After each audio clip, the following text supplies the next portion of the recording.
بسم اللہ الرحمن الرحیم۔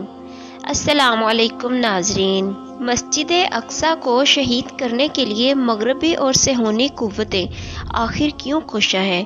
11ویں صدی کا آغاز ہوتے ہی پوری طاقتیں یروشلم پر کیوں ٹوٹ پڑی؟ اور ہیکل سلیمانی کی دوبارہ تعمیر کی کیا حقیقت ہے؟ یہ وہ سوالات ہیں جو آج ایک اہم ترین موضوع ہونے کے باوجود عالمی میڈیا سے غائب ہے۔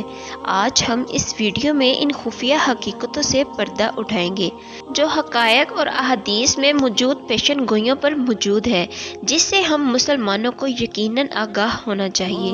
ویڈیو کی جانب بڑھنے سے پہلے آپ سے گزارش ہے کہ ویڈیو کو لائک اور شیئر کرنے کے ساتھ ساتھ ہمارے چینل نہدیہ وائس کو لازمی سبسکرائب کریں۔ بیت المقدس مسلمانوں کا قبلہ اول ہے۔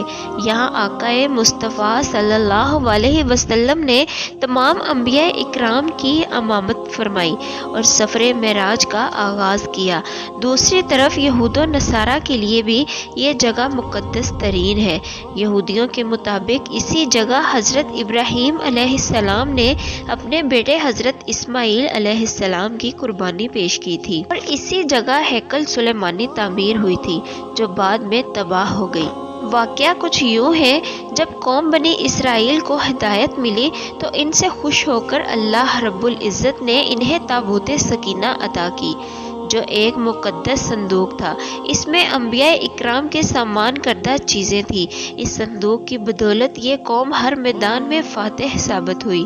جب حضرت داؤد علیہ السلام کی حکومت آئی تو آپ نے اس صندوق کی حفاظت کے لیے ایک ہیکل کی تعمیر کا ارادہ کیا، جسے 900 قبل مسیح میں آپ کے بیٹے حضرت سلیمان علیہ السلام نے مکمل کیا۔ یہ ہیکل نہایت ہی عظیم الشان اور مضبوط تھا، جسے جناتوں نے آپ کے حکم سے تعمیر کیا تھا۔ اس ہیکل کے اندر جس جگہ آپ عبادت کیا کرتے تھے وہی اس تابوت کو رکھا گیا، اور کسی عام شخص کو بھی وہاں داخل ہونے کی اجازت نہ تھی۔ آپ کی وفات کے بعد جب بنی اسرائیل نے سرکشی شروع کی اور اللہ عز و جل کے نافرمان ہوئے تو اللہ کے قانون کے مطابق ان پر عذاب نازل ہوا۔ لہٰذا 500 قبل مسیح میں بخت نصر نے یروشلم پر حملہ کیا اور ہیکل سلیمانی کو تباہ و برباد کر ڈالا۔ پورے شہر میں خون کی ندیاں بہا دی اور لاکھوں یہودیوں کو سرعام قتل کر دیا گیا۔ آخر اس قوم نے توبہ کا راستہ اپنایا اور اللہ سے مدد طلب کی۔ لہٰذا کچھ عرصے بعد جب سائرس کی حکومت آئی تو اس نے یہودیوں کو بابل کی غلامی سے آزاد کروایا اور ہیکل کو دوبارہ تعمیر کرنے کی اجازت دی۔ اس ہنگامہ آرائی میں وہ صندوق کہیں گم ہو گیا۔ کہتے ہیں کہ بخت نصر نے اسے کہیں دفن کروا دیا تھا۔ کچھ لوگوں کے مطابق اللہ کے حکم سے وہ صندوق کہیں چھپا دیا گیا۔ ہیکل سلیمانی کی دوبارہ تعمیر مکمل ہوئی اور یہودی یروشلم میں دوبارہ آباد ہوئے، مگر یہ سرکش قوم دوبارہ نافرمانی پہ اتر آئی، اور جب حضرت عیسیٰ علیہ السلام نے انہیں حق کی دعوت دی تو انہوں نے آپ کو صلیب پہ چڑھانے کا فیصلہ کیا۔ نتیجہ پھر یہ ہوا کہ تاریخ دہرائی گئی اور قانون الہی کے مطابق ایک اور ظالم بادشاہ ان پر قہر بن کر نازل ہوا، جسے تاریخ ٹائٹس رومی کے نام سے جانتی ہے۔ یہ جرنیل بخت نصر سے بھی زیادہ ظالم تھا۔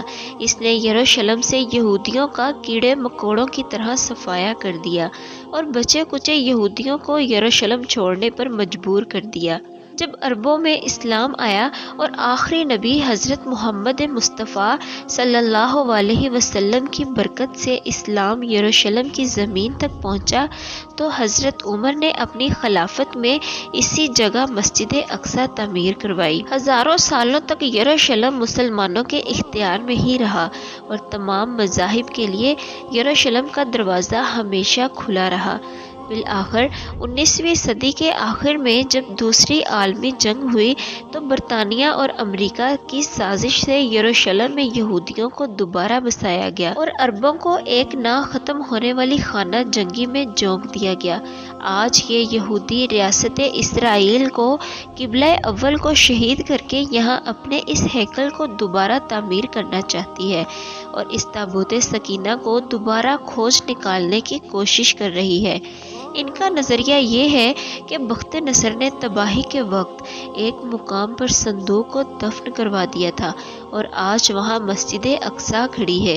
1967 عیسوی کے بعد صہیونی حکومت نے قبلہ اول کے گرد سرنگیں کھودنا شروع کی، جس سے مسجد اقصی کو خاطر و خواہ آج تک نقصانات پہنچے ہیں۔ رپورٹ کے مطابق آثار قدیمہ کی کھدائی کی آڑ میں مسجد اقصی کے ارد گرد بے شمار سرنگیں کھودی گئی جو مسجد کے اندرونی حصے تک پہنچ چکی ہیں۔ یہودی عقیدے کے مطابق جب وہ ہیکل کو دوبارہ تعمیر کریں گے تو اس کی ایک دیوار سے ایک شخص ظاہر ہوگا جو ان کا مسیحا ہوگا، اور دنیا میں دوبارہ غالب آنے کے لیے مسیحا کا ظاہر ہونا واجب ہے، جبکہ احادیث کی روح سے وہ شخص کوئی اور نہیں بلکہ دجال ہوگا۔